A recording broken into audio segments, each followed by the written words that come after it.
If we were to distill the essence of his wisdom in a few lines, it would be just this: up and down, good and bad, sacred and profane, these are all assumed. But inward and outward, this is the one context we are sure of, and one context we can work with. This is Adiyogi's most significant contribution to humankind, and it is a profound and enduring one. The only way out is in. Once it happened. Someone came looking for the Isha Yoga Center in southern India. They came to a nearby village and asked a local boy, "How far is the Isha Yoga Center?" The boy scratched his head and said, 24,996 miles. The man was aghast. "What, that far?" The boy said, "Yes, the way you're going, but if you turn around, it's just 4 miles. If you go outward, it is an endless journey. If you turn inward, it is just one moment. In that one moment, everything changes. In that one moment, you are not in pursuit of joy anymore. Instead, your life becomes an expression of your joyfulness." Design your destiny. I was once at an international conference on how to alleviate poverty on the planet. There were several eminent participants in positions of public responsibility, including a generous sprinkling of Nobel laureates. At one point, a participant said, "Why are we trying to solve these problems? Isn't all this divine will?" And I said, "Yes, if somebody else is dying, somebody else is hungry, it must be divine will. But if your stomach is empty, if your child is dying of hunger, you will have your own plan, won't you?" Whenever we have had to do something about our lives, we have taken it into our hands. Whenever it comes to other people's misfortunes, we have a word to explain it: destiny. And what a convenient word that is! Destiny has become a popular scapegoat, a way to deal with failure, a fatalistic ruse to reconcile ourselves to all kinds of uncomfortable situations. But turning inward is the first step from passivity to agency, from being a victim toward becoming a master of your own destiny. A variety of diseases that people believed to be God's will until 100 years ago are in our hands today. This is because we have taken charge of certain situations. Polio is an example. The very word polio would strike terror in the hearts of many in recent history. When I was growing up, I saw quite a few polio-afflicted people about my age in school and in my neighborhood who were doomed to live out their lives in wheelchairs. It was a common sight, and it was an acknowledged fact that they would never be able to walk in their lives. Their affliction was usually seen as an act of God or destiny. At the start of the 20th century, polio was the most feared ailment in industrialized countries, irreversibly paralyzing thousands of children.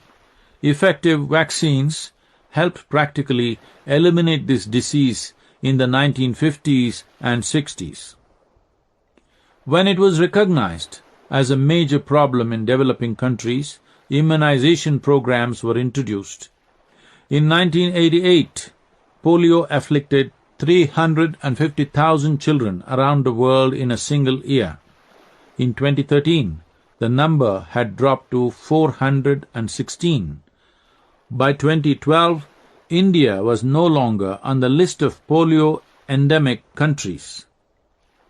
A combination of political advocacy, public and private partnerships, effective, reasonably priced vaccines, community participation, and teams of global healthcare workers proved that despite all the obstacles, even in a country as vast and challenging as India, eradication was possible. To be human means you can mold situations you are living in the way you want them. But today most people in the world are molded by the situations in which they exist. This is simply because they live in reaction to situations they are placed in. The inevitable question is, why was I placed in such a situation? Isn't it my destiny? Whatever we do not want to take responsibility for, whatever we cannot make sense of logically, we label destiny. It is a consoling word, but disempowering. Until that moment, in my experience, my body and mind was me, and the world was out there. But suddenly, I did not know what was me and what was not me. My eyes were still open, but the air that I was breathing, the rock on which I was sitting, the very atmosphere around me, everything had become me. I was everything that was. I was conscious, but I had lost my senses. The discriminatory nature of the senses simply did not exist anymore. The more I say, the crazier it will sound, because what was happening was indescribable. What was me was literally everywhere. Everything was exploding beyond defined boundaries. Everything was exploding into everything else.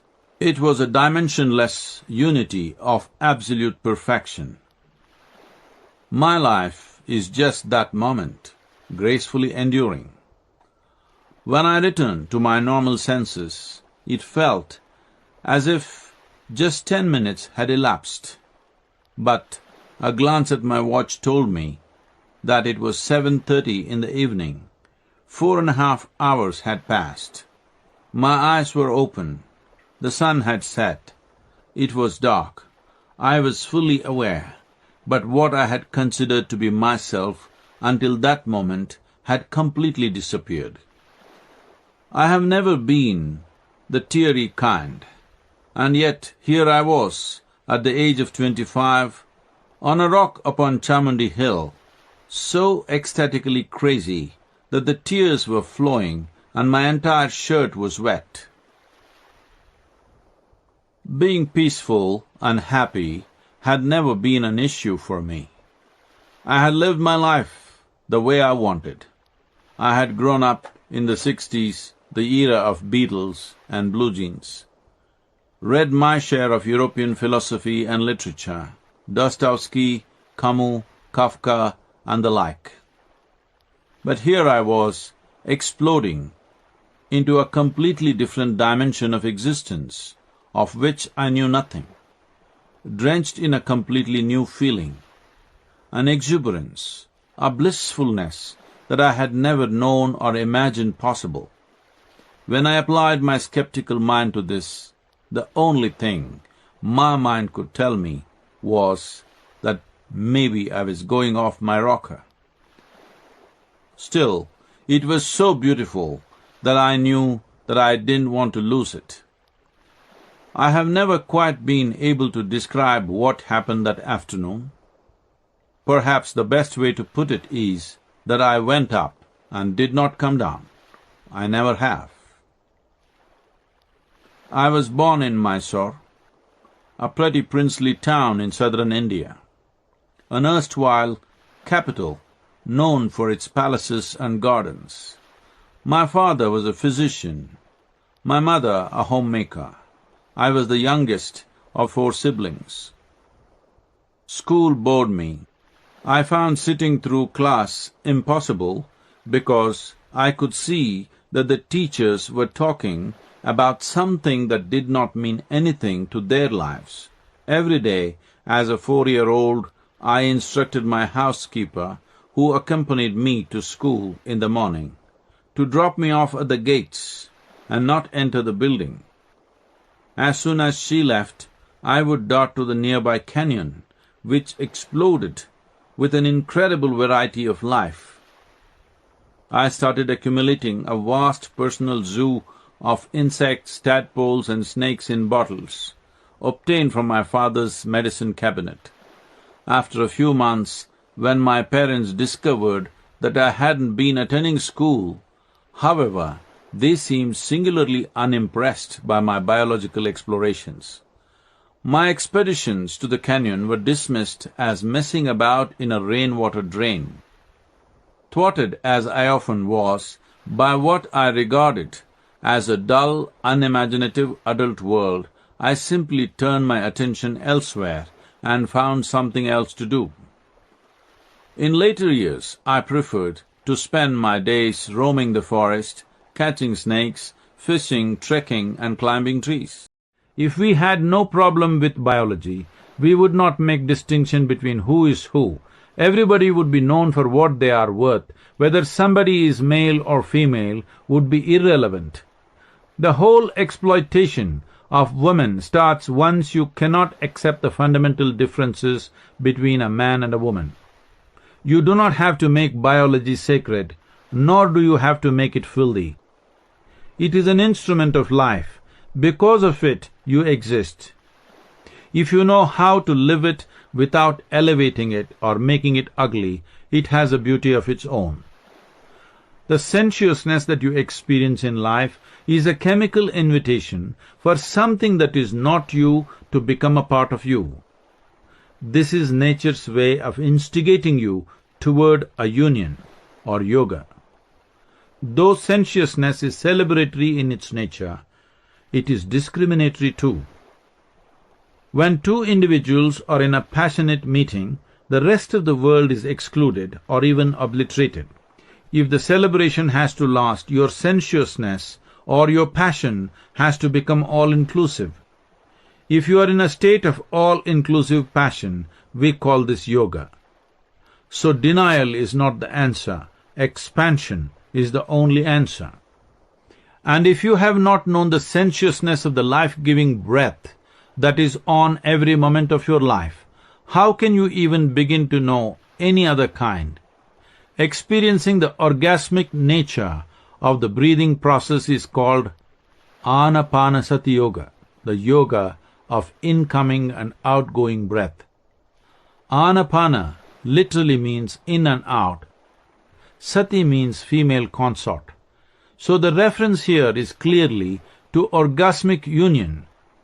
And so, Anapanasati Yoga is a process that initiates you into a conscious and profound involvement with your breath and shows you how the simple incoming and outgoing breath can become a source of nameless ecstasies.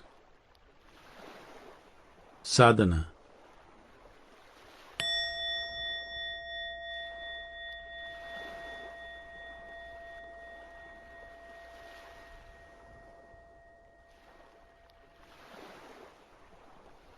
The higher possibilities of life are housed in the human body. The physical body is a platform for all possibilities from the gross to the sacred. You can perform simple acts of eating, sleeping, and sex as acts of grossness, or you can bring a certain dimension of sanctity to all these aspects. This sanctity can be achieved by bringing subtler thought, emotion, and intention into these acts. Above all, remember the grossness and sanctity of something is largely decided by your unwillingness and unconsciousness, or your willingness and consciousness. Every breath, every step, every simple act, thought, and emotion can acquire the stance of the sacred if conducted recognizing the sanctity of the other involved, whether a person or a foodstuff or an object that you use. Of all the loving acts that two human beings are capable of, the simple act of holding hands can often become the most intimate. Why is this so? Basically, because the nature of the hands and feet is such, the energy system finds expression in these two parts of the body in a very singular way. Two palms coming together have far more intimacy than the contact between any other parts of the body. You can try this with yourself. You don't even need a partner. When you put your hands together, the two energy dimensions within you, right, left, masculine, feminine, solar, lunar, yin, yang, Shiva, Shakti, are linked in a certain way, and you begin to experience a sense of unity within yourself. This is the logic of the traditional Indian Namaskar. It is a means of harmonizing the system. So the simplest way to experience a state of union is to try this simple Namaskar yoga. The rain started lashing from every direction. There was no other place to go, so they moved closer and closer. Finally, there was no alternative. They just sat down and embraced the idol. The moment these four people hugged the idol, suddenly God appeared. In all their minds, the same question arose, why now? They wondered. We expounded so many subtle and arcane philosophies, worshipped at every possible sacred shrine, great and small, selflessly served so many people, did so much body-breaking penance, but you never showed up. Now when we are just escaping the rain, you turn up. Why? God said, at last you four idiots got together. Yoga is, quite simply, the science of bringing the four idiots together. Right now, for most people, these four dimensions are aligned in different directions. Your mind is thinking one way, your emotions pull you another way, your physical body another way, your energies another way. This makes you a potential calamity, a disaster in waiting. You are being hijacked. You are being pulled apart in four different ways.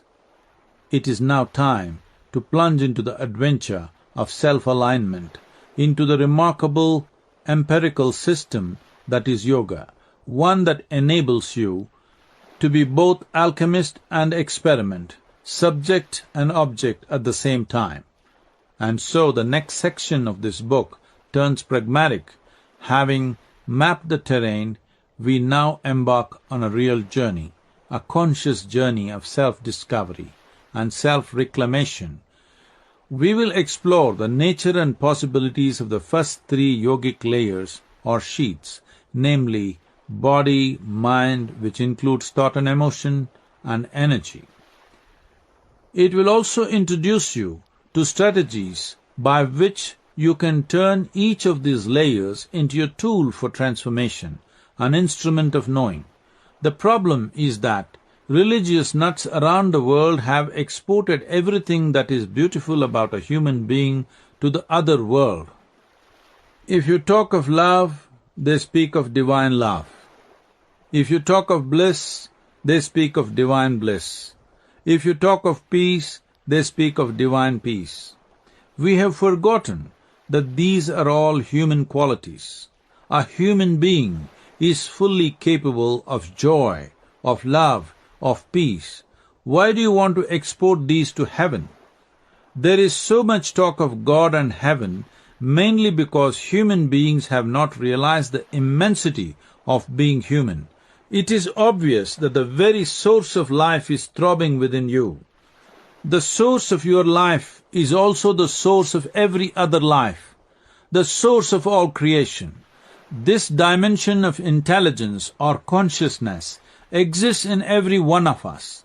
The deliverance of every human being lies in finding access to this deathless dimension, to be joyful and peaceful within yourself every moment of your life, to be able to perceive life beyond its physical limitations. These are not superhuman qualities.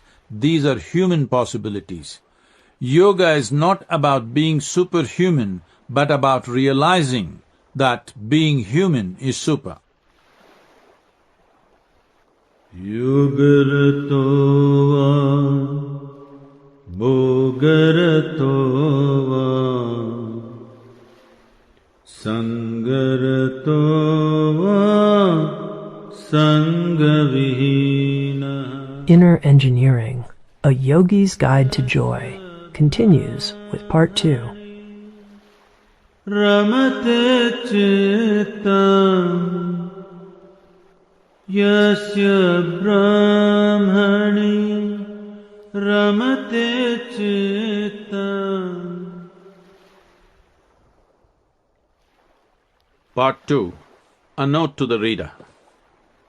The next part of the book grows more specific, taking you deeper into an exploration of the three fundamental sheaths or layers of identity that every human being is conscious of. Accordingly, it is divided into three sections: body, mind, and energy. Within each section, the book seeks to extend your ideas of what constitutes the physical, the psychological, and the pranic or energetic. In the process, you may find some assumptions interrogated, some clichés punctured, some commonly used terms redefined, some unusual perspectives explored. But you are required to take nothing on faith. Yoga, as we have said before, asks you to experiment and encourages you to do so fearlessly. And so, this section oscillates between information and suggested practice and self-observation exercises. It concretizes concepts and suggests ways to implement ideas.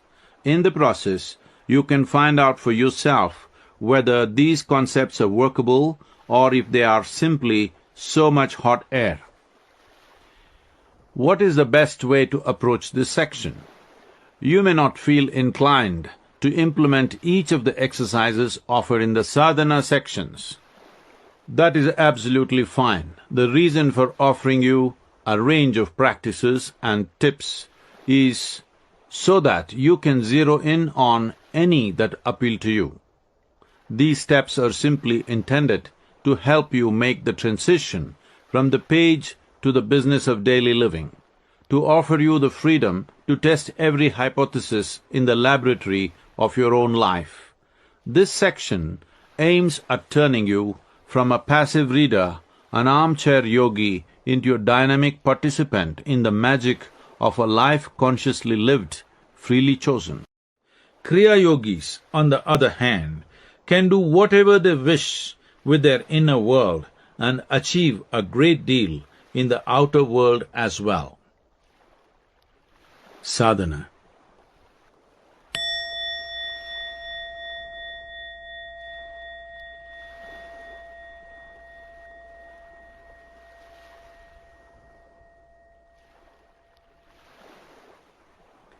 The very way the karmic structure works in every human being is essentially cyclical. If you observe very closely, within a day, the same cycles are happening many times over. If you are very observant, you will see that every 40 minutes you are going through a physiological cycle. Once you see that, then with the necessary attention and awareness, you can ride the cycle and move towards transcendence from the limitations that these cycles set.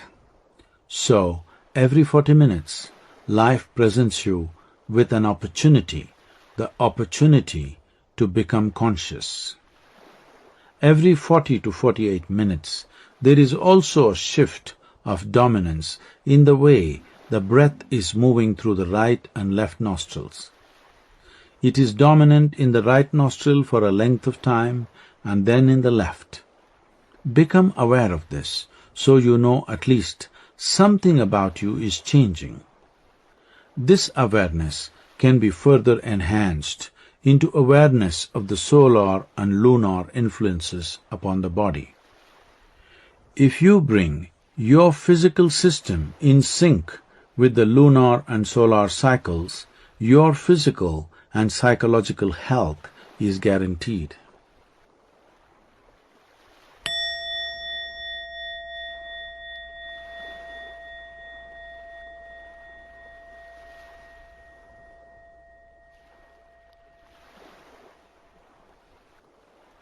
The energy labyrinth.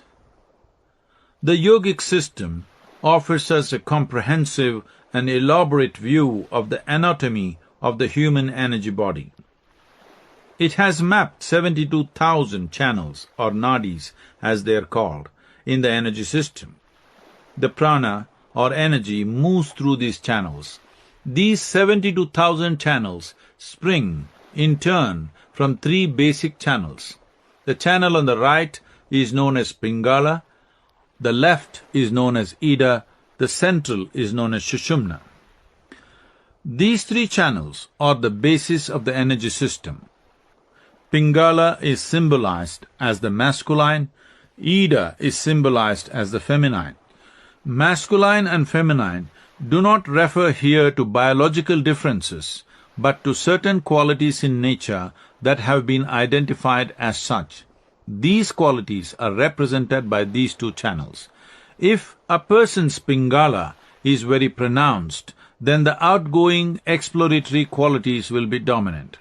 If the Ida is more pronounced, receptive and reflective qualities will be dominant. Whether one is a man or a woman has nothing to do with this. You may be a man, but the Ida may be more dominant. You may be a woman, but the Pingala may be more dominant. The Pingala and Ida are also symbolized as the sun and the moon. The sun representing the masculine, the moon representing the feminine. The sun is aggressive and outgoing. The moon receives and reflects. The cycles of the moon are deeply connected with the female body as well. On the level of your mind, Pingala represents the logical dimension. Ida represents the intuitive dimension. These two dualities are the fundamentals of the physical sphere of life. A human being is complete only when both the masculine and the feminine function at full force and are in proper balance. Sushumna, the central nadi, is the most significant aspect of your physiology, yet it generally goes unexplored. It is independent of the 72,000 nadis, but it is the fulcrum of the whole system. Once the energies enter your Sushumna, irrespective of what is happening around you, you have a certain balance. Right now you may be reasonably balanced, but if the outside situation is challenging, you will also be disturbed. Once energies enter the Sushumna, however, your inner way of being becomes independent of the outside, because it is independent of the 72,000 nadis. There is a great deal of chakra talk nowadays. Chakra means wheel and has a very specific meaning and significance in the yogic system. These days, there are wheel alignment centers that claim to balance your chakras, clear your blocks, and heal your ailments, past, present and future. Lots of people are doing chakras these days. It has become a huge fad, but it can be dangerous. It is time to approach this very subtle subject with care and precision. The nadis do not have a physical manifestation. If you cut the body and look inside, you will not find them. But as you become more aware, you will notice the energy is not moving at random but in established pathways. The chakras are powerful centers in the physiology where the nadis meet in a particular way to create an energy vortex. Like the nadis, the chakras are of a subtle nature and do not have a physical existence. They always meet in the form of a triangle, not a circle as the word chakra suggests. The moving part in a machine is always a circle, because circle is capable of movement with least resistance. These energy centers are so named because the wheel suggests movement or dynamism. There are 114 chakras in the body. 2 are outside the body and 112 within the body. Among these 112, there are 7 major chakras. For most people, 3 of these are active. The remaining are either dormant or mildly active. You do not have to activate all the 114 chakras to live a physical life. You can live quite a complete life with just a few of them. If you were active in all the 114 chakras, you would have no sense of body at all. The purpose of yoga is to activate your energy system in such a way that your body consciousness is constantly being lowered. So you can sit here in the body, but you are no longer the body. In southern India, there was a legendary yogi named Sadashiva Brahmendra. He was a Nirkaya, which literally means bodiless yogi. He had no sense of body. Wearing clothes does not even occur to a person in such a state. He just walked around naked. Also, in such a condition, there is no sense of home, property or physical boundary. One day, he happened to walk into the king's garden on the banks of river Kaveri. The king was sitting there, relaxing with his queens. Sadashiva Brahmendra wandered into the garden, unaware of his own nakedness. The king was furious. Who is this fool that dares to walk naked in front of my woman? He sent his soldiers after him. The soldiers ran behind Sadashiva Brahmendra, calling out to him. He did not turn back. He continued to walk. Angered, one of the soldiers took out his sword and struck him. Severing his right arm, Sadashiva Brahmendra did not even break his stride. He continued walking. Seeing this, the soldiers were wonderstruck and terrified. They realized that this was no ordinary man.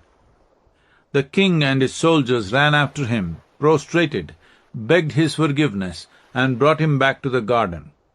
He lived in that garden for the rest of his life and finally shed his body there. There are innumerable instances like this in the yogic tradition. When your energies are in a heightened condition, the sense of the physical is so diminished that it is even possible to go without any external nourishment for days on end. What exactly is the role of chakras within the system?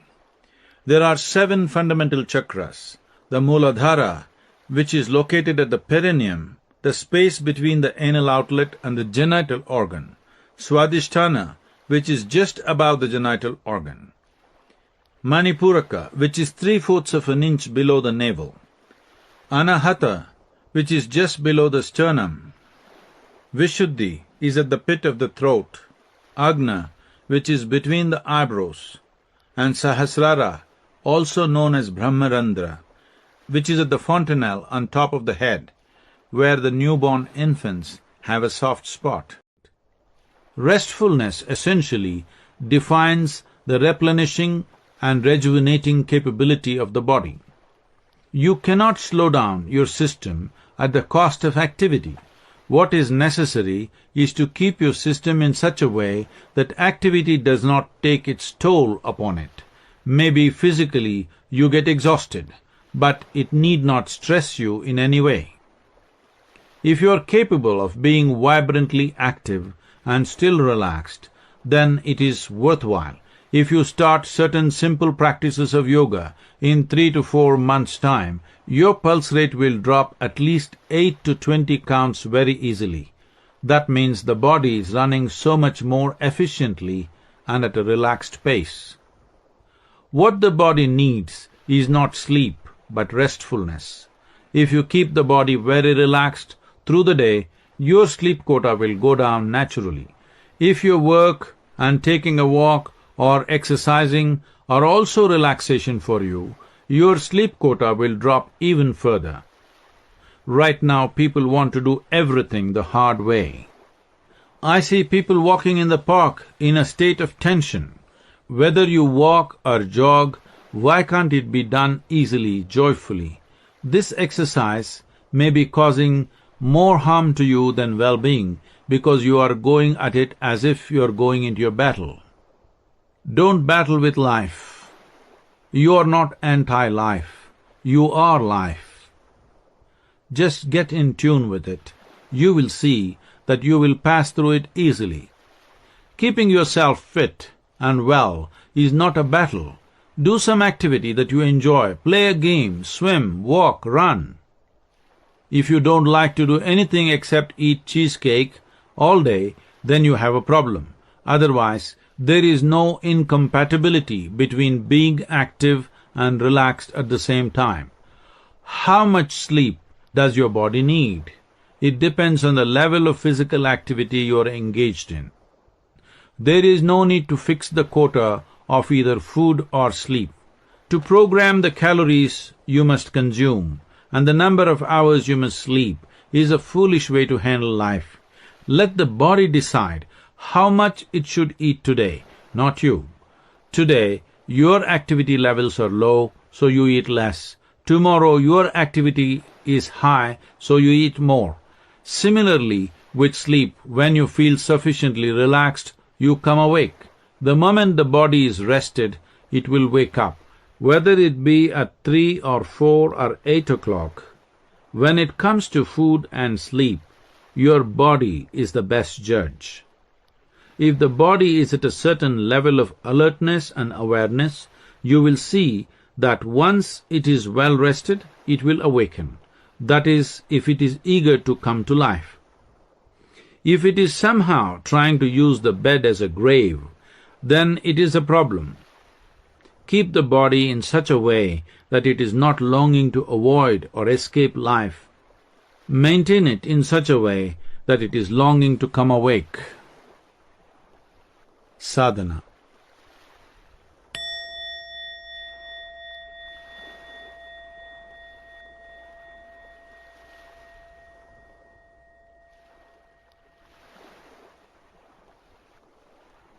If you sleep without a pillow, or with a very low pillow, which does not allow the spine to get pinched, the neurological regeneration of the brain and the cellular regeneration of the neurological system will be much better.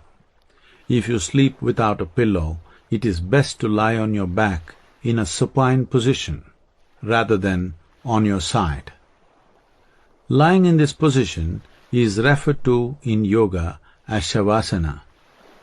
It enhances the purification and rejuvenation of the body, promotes the free flow of movement in energy system, bringing relaxation and vitality. But there is no reason to get dogmatic about this, at least in your sleep. Don't take a position.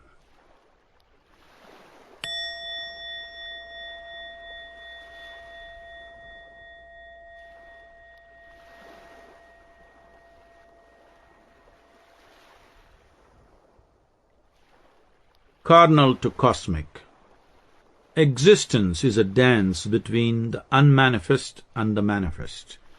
The moment there is a manifestation, there is duality, light and darkness, male and female, birth and death, and so on. Though unity is the basic fabric of creation, duality brings texture, design, and color to life. All the various manifestations that you see as life today are fundamentally rooted in duality. Because there are two, there are many. If there were only one, there would be no existence. Once there are two, the game of life begins. Once duality begins, sex begins. What we call as sex is just two parts of this duality striving to become one. In the process of these dualities meeting, there are also certain functions that nature wants to fulfill, like procreation and the survival of the species. All duality is striving for unity because what was once one has manifested itself as two. Now there is a perpetual longing to become one. This longing to become one finds expression in many ways. When you are young and your intelligence is hijacked by your hormones, sex will be the way. When you are middle-aged and your intelligence is hijacked by your emotions, love is the way. When you are old and you are bereft of hormonal mischief, prayer is the way. But irrespective of age, when you transcend all this and seek the same union in much higher level of awareness, then yoga is the way. If you are seeking oneness with the body, you need to remember that physical bodies will always remain two, no matter what you do. For a few moments, a sense of unity will happen, and then people fall apart. If divorce does not do it, death will. it is bound to happen. Sex is just two opposites making an attempt to become one. Your individuality means not only false boundaries that you have set up in your mental framework in the form of your preferences and dislikes, tastes and opinions. It also means you're trapped within the boundaries of your own physical body. You may not be consciously aware, but the life within you is longing to break these boundaries. When you want to break your mental boundaries, you may long to have a serious conversation, or read a book, drink alcohol, take a drug, or do something freaky. To break physical boundaries, you may want to pierce yourself, get a tattoo, dye your hair, or go the old-fashioned way of sex. The intention of sex is great, but the method is hopeless. Pleasure is involved, so it drives two people toward each other, but oneness comes only momentarily. So you try to meet in other areas of emotion and intellect. People are always trying to find common ground. We like the same ice cream, both of us are blonde, both of us play video games, share the same zodiac sign, and like the same TV shows. But unless you understand that you can never become one, you will not learn to enjoy the opposite. These two energies, which in the human race we call masculine and feminine, are always trying to come together. At the same time, except for this longing to be together, they are opposites. They are lovers and enemies at the same time. If they look for similarities, there seems to be little common ground, but the attraction of the opposite is always there. A lot of people cannot face the basic physical act as it is, so they have invented all kinds of decorations around it to make it beautiful. You always add emotion to it, because without emotion it would seem ugly. In some way, you're trying to cloud your vision of reality with lots of decorations. Sex is natural. It is there in the body. Sexuality is something you invented. It is psychological. If sex is in the body, it is fine, it is beautiful. The moment it enters your mind, it becomes a perversion. It has no business with your mind. Sex is a small aspect of you, but today it has become huge. For many, it has become life itself. If you look at modern societies, you would say probably 90% of human energy is being spent either pursuing or avoiding sex. Sex is just nature's trick to reproduce. If this attraction of opposites did not exist, the species would become extinct. But now we have made such a distinction between man and woman, almost as if they are two separate species. He welcomed him, set him up in the palace, treated him like a king. The man was not accustomed to the ways of the court and committed many stupid blunders. But the generous Akbar kept saying, "He is my elder brother. We have drunk the milk from the same mother." He introduced him to everybody as his elder brother. This was the state of affairs for some time. Then it was time for the man to return to his village. Akbar said, "My brother, you lost those villages given to you. I shall give you 5 new villages to rule, a small kingdom of your own." The man said, "But I see that you have become this successful because there are a lot of smart people around you. I don't have anybody to advise me. That is why I am lost. If only I had good advisers and ministers, I would also have built a major empire. Above all, you have Birbal. He is so smart. If only I had somebody like him, I would also be a great emperor." Akbar said, "If you wish, you may take Birbal with you." He summoned Birbal and ordered him, "You must go with my elder brother." Birbal said, "Your Highness, your elder brother deserves someone better than me. Why not my elder brother? I could send him instead." Akbar thought that that was a great idea because he did not relish the prospect of losing Birbal. Delighted, he said, "Summon him immediately." The next day this man was to leave for his new kingdom, and a grand farewell was organized in court. There was a mood of anticipation in the air as everyone waited for Birbal to arrive with his elder brother. Finally Birbal entered with a bull in tow. "What is this?" Akbar asked. Birbal said, "This is my elder brother."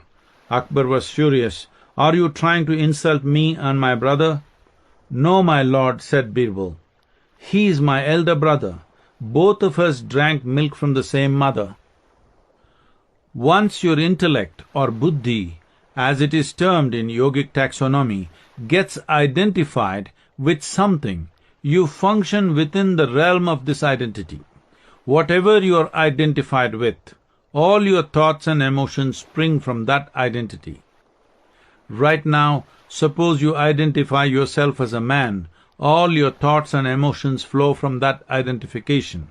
If you identify yourself with your nationality or religion, they will flow from those identifications. Whatever your thoughts and emotions, these identifications are a certain level of prejudice. In fact, your mind is itself a certain kind of prejudice. Why? Because it functions from limited data and is fronted by an essentially discriminatory intellect. So your mind, which should have been a ladder to the divine, is tumbling through endless mediocrity and on some occasions has become a straight stairway to hell. The identity around which the intellect functions is called ahankara. To continue with the earlier knife analogy, the hand that wields the knife is identity. Or in other words, it is your identity that manages and determines your intellect. When you use a knife, it is important not just to have a sharp blade, but a stable hand to hold it. Without a stable hand, you can end up cutting yourself in a million different ways. Most of the suffering that human beings undergo is not because of external situations. What is inflicted on them from outside is minimal, the rest is all self-help.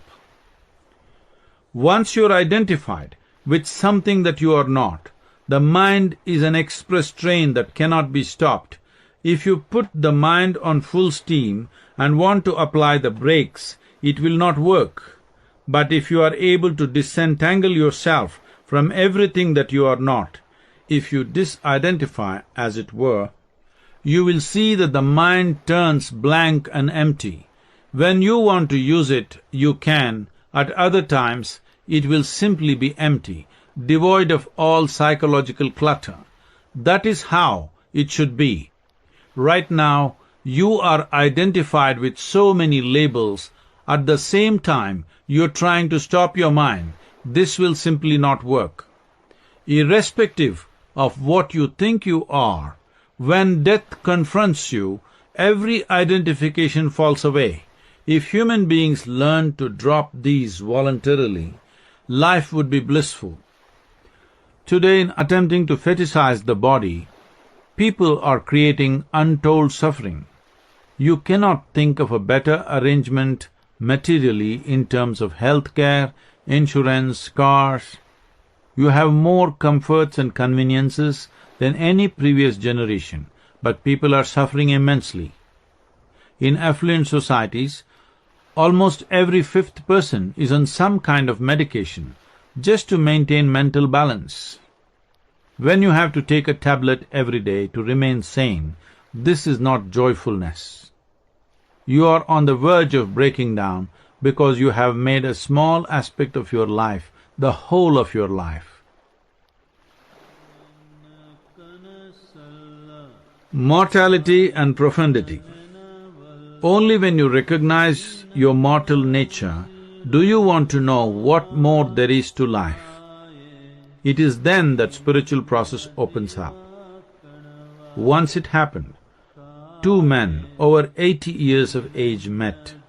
One recognized the other and said, "Did you fight in World War II?" The other man said, "Yes." The first asked him where and in which battalion. The other man told him. The first exclaimed, "Oh my God, don't you recognize me? We were in the same foxhole." Oh, they hit it off. They talked and talked. All that they had actually seen was about 40 minutes of intense combat situation, but they talked about every bullet that went by, zing zing, just missing them by inches. They spoke for over 4 hours about those 40 minutes. When they had exhausted everything that they could say about that time, one asked the other, "What have you been doing since the war?" "Oh, for the past 60 years, I've just been a salesman." Those 40 minutes had come to define their lives because their mortality was dangling in front of them at every moment. In battle they had forged a bond that was profound. Beyond that, this man's life could be summed up in a single sentence: he was just a salesman. You discover an indescribable profundity within yourself when you realize your mortal nature. If you have not realized your eternal nature, you must at least realize your mortal nature. Death is not the end of life, death is simply the end of the body.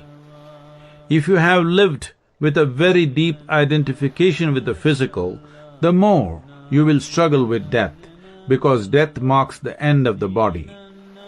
Only when you confront your mortality, the potential but inevitable termination of your physical form, does the longing to go beyond become genuine.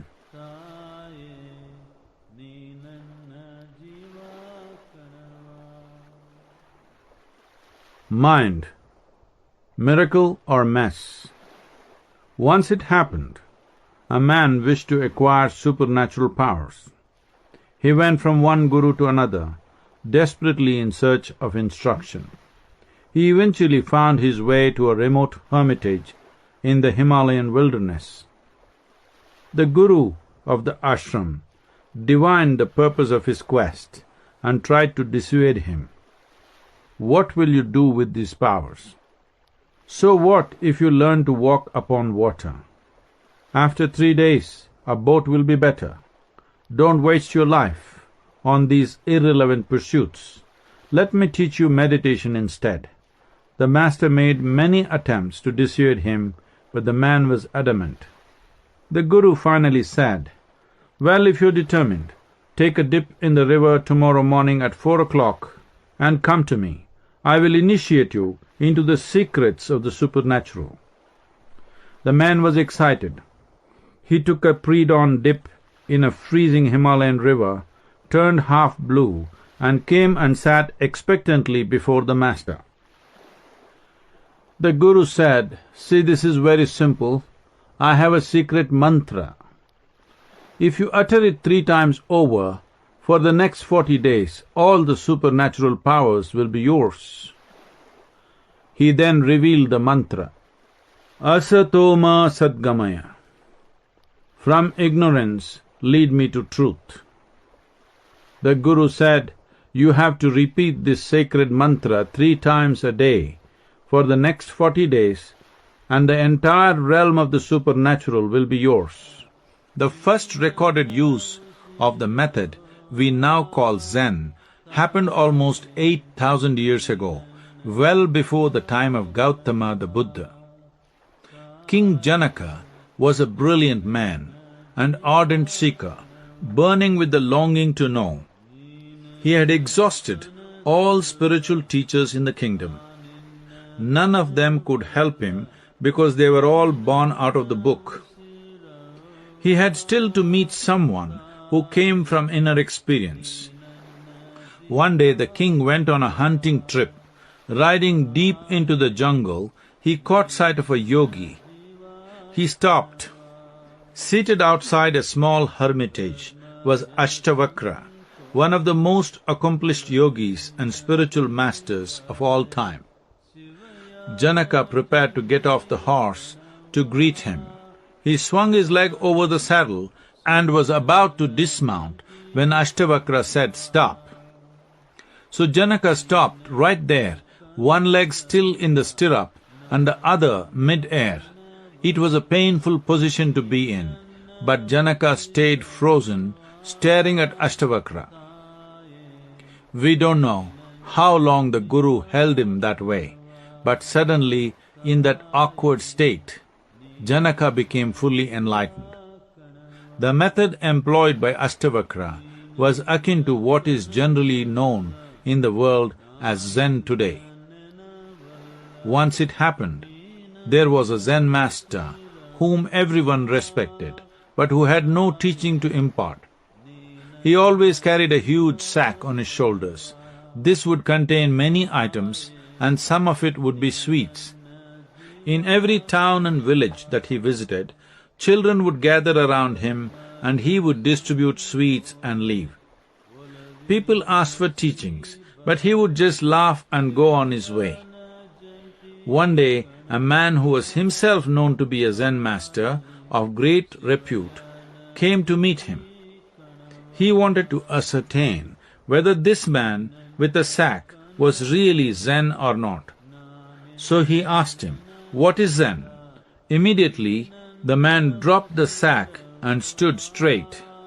Then he asked, "What is the goal of Zen?" The man picked up the sack, slung it over his shoulders and walked away. This is yoga too. This is what every spiritual practice is about. When you want to attain yoga or Zen, you have to drop your load, discard everything on the way, remain free, stand upright. It is important. With your load, you may never do it. And what is the goal of yoga? Consciously take on the whole load once again. Now, it no longer feels like a load. The sacred science.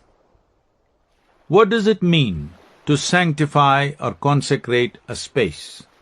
The word consecration is often used somewhat loosely. For most people, it denotes a series of rituals that offers, at best, beauty and poetry of our lives, but performs no real useful function. Most believe it is mere mumbo-jumbo meant to obfuscate the spiritual process and exploit a fearful and gullible majority. It is time to discard this superficial understanding and look deeper. If you transform mud into food, we call this agriculture. If you make food into flesh and bone, we call this digestion. If you make flesh into mud, we call this cremation. If you make this flesh or even a stone or empty space into a higher possibility, this is consecration. Consecration is a live process. The Sanskrit word for it is pratishta. As we have discussed earlier, modern science today tells us that everything is the same energy manifesting itself in a million different ways. If that is so, what you call the divine, what you call a stone, what you call a man or a woman, or a demon, are all the same energy functioning in different ways. If you have the necessary technology, you can make the simple space around you into a divine exuberance. You can just take a piece of rock and make it into a god or a goddess. This is the phenomena of consecration. Modern science tells us that all of existence is just energy manifesting itself in different ways and in different forms. This means that the same energy that can sit here as a rock, can lie there as mud, can stand up as a tree, can run like a dog, or be here reading this book as you. So you're essentially a morsel of energy that is part of a much larger energy system of the universe. The cosmos is just one big organism. Your life is not independent of it. You cannot live without the world because there is a very deep moment-to-moment transaction between the two of you. Although everything in the universe is the same energy, it functions at different levels of capability in different forms. The same energy functions in one plant to create roses, in another plant it functions to create jasmine. With the same material with which people made earthen pots, We now make computers, cars, and even spacecrafts. It is the same material. We have just started using it for higher and higher possibilities. Essentially, natural evolution is a similar phenomena from the same material of this planet. What an incredible journey has been made from an amoeba to a human being. It is the same with our inner energies. Yoga is the technology of upgrading, activating, and refining these inner energies for the highest possibilities. Suddenly your capabilities reach a level of brilliance that you never imagined possible. An accidental and limited life turns near miraculous. But yoga performs an even deeper function than ensuring well-being at body, mind and energy levels. Literally, yoga means union. When you are in yoga, it means that in your experience, everything has become one. This is the essence of the science. This is also its deepest aim. What is this union? What unites with what? Right now you are aware of someone called me and someone called the other. This me and other can be extended to groups of people, communities and nations, but fundamentally, me and other is the basis of conflict in the universe. The whole point of yoga is to bring you to an experience wherein, if you sit here, there is no such thing as you and me. It is all me or all you. Any process that helps you to reach this union is yoga. How can union be achieved? There are several ways, but let us start at the beginning. With our ideas of what constitutes an individual, if I were to start telling you things you did not know, you would have a choice to believe or disbelieve me. Either way, you have only concretized your assumptions, whether positive or negative. This will only take you into flights of fanciful imagination. But the whole process of yoga is to take you step by step and stage by stage from the known into the unknown. It is 100% empirical science. It does not ask you to take anything on trust. It urges you to experiment every step of the way. So, let us look at what exactly you understand by the word myself. Right now, in your understanding, this you is constituted by your body, your mind, which includes your thoughts and emotions, and your energies. Your energies may not be in your experience currently, but you know them by inference.